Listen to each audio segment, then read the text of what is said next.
Let's check her out. Main event for Supercross Lights.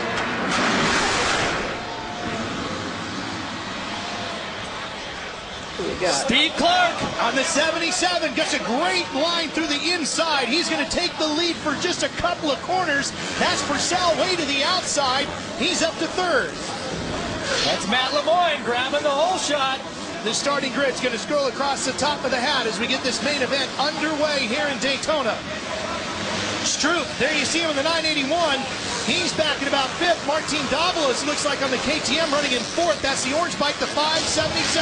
And how about that start from Matt Lemoyne on that Star Racing Yamaha?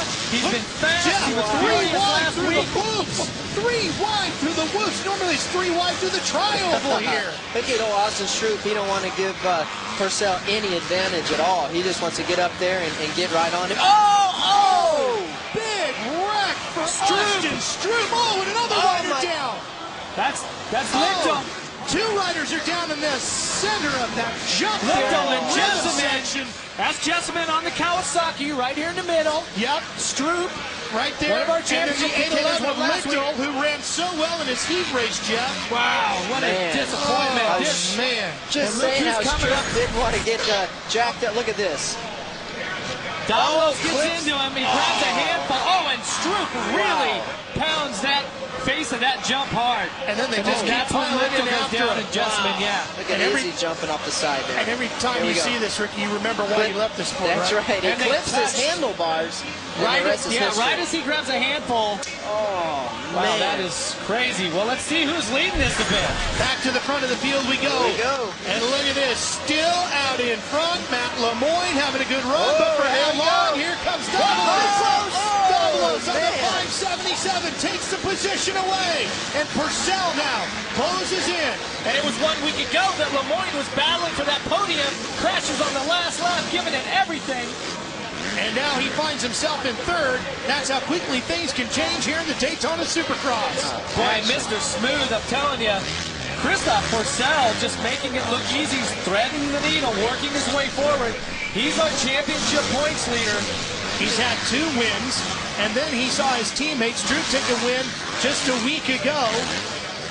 He's trying to get himself back on winning ways. Just looks like he's cruising out there. Now he knows his rival championship contender is out for at least this race, so he's probably thinking he has plenty of time to just chill and let it come to him at this point. Yeah, there's no doubt about that. Now, Ricky, you've been in this position before here, back in the 125 days, before we had the 250 F4 strokes that these guys are riding. And what sort of challenge is this track? I never run here on a little bike. You know, the biggest thing is it's so rough, and everyone acts like it's a regular supercross and everything's smooth and primo, and it's really not. So they try to force an issue, force a hand right off the get-go, and then you can see what happened to Austin right there. Martin Davalos is leading. Let's check in with Aaron.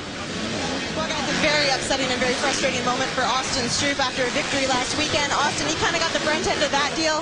Can you take us through exactly what happened? We know Martin hit you, but what exactly happened?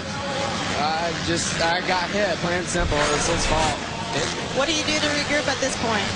Just go back and try to win races. Tough break for Austin Stroop tonight. Very upsetting moment. He's walking away.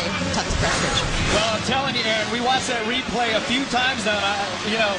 Davalos held his line. I really think that Stroop came into Davalos and just jumped right in there with the natural flow. But bottom line, he got the short end of the stick, and that's devastating to the championship. Adrenaline of the moment? Yeah, absolutely. You know, I could see, I was just fixing to touch on that. You could see he didn't want his teammate to get away, Purcell, and I think he just forced a hand too much, too quick, and you've seen the outcome. I must say, I don't think it was Martin's fault. No doubt. No, Lemoyne had the line. You saw him on the 41 having one of his best rides of the year. Currently, he sits in third. The last 2 weeks, he's finished in 8th. This could be a season best for him. And Izzy, this is a great opportunity for him, Jeff, to make up some points in this championship, but he's really going to have to get going. He's finished on the podium the last 3 races straight, and he's sitting back in 6th right now. He got kind of caught up in that whole deal there at the beginning with Davalos and Stroop, so he's on his way back.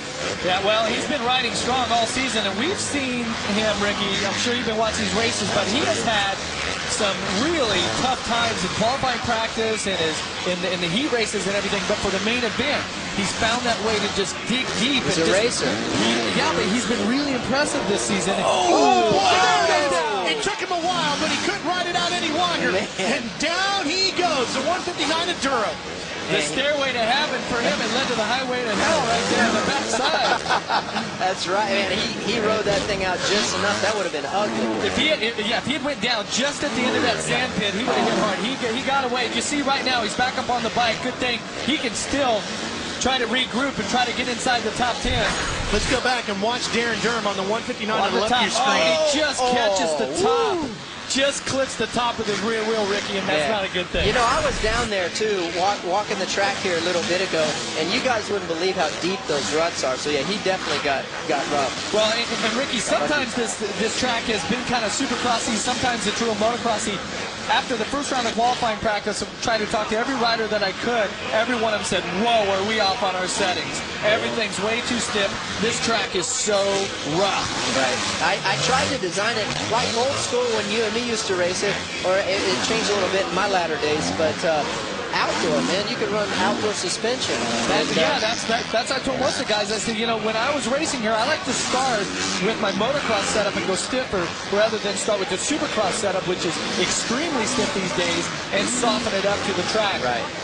Supercross suspension does not work. No, across here these you bumps. want to be softer. There's no doubt. I would always start with my supercross forks turned all the way out softer on the compression and an outdoor setting shock. So here we are. Actually, I was just looking at DeVal's bike. It looks pretty good. Yeah, he is smoking right now. He's got the fastest lap time of the main event. His last lap around was a 110. His best is a 109. A couple of riders together here, and Davalos, who is leading his best finish of the year, a third in Atlanta, going for his season's first win. Can he hold on and pull it off on the KTM? Martin Davalos leading here at Daytona. Welcome back to Daytona. Ralph Shaheen, Jeff Emmick, and Ricky Carmichael with us as we bring you the main event for the Supercross Lights East Coast Division here at the Daytona Supercross. And if you're going to win a race, this is the one, the Daytona Supercross. The manufacturers get so much marketing exposure out of this event. Martin Davalos has won a non-points race a couple of years ago, the Toronto Supercross up at the Rogers Center. And that was a non-points race. This would be his career first win, and what a place to get it. I'm telling you, but you know, Davalos, he actually trains at the Millsaps training facility, Ricky, that's not too far from your farm and your training facility. And you actually set up Daytona tracks that are supercross and sand. Yeah, 100%. Actually, I went by there, the MTF there, and they made a mock of this. It wasn't identical, but they had a replication of it to some sort. And he was out there. I seen him this week out there practicing and getting ready. And yeah, we used to set up for it. We'd have some supercross set up and then some sand out there. And looks like he's done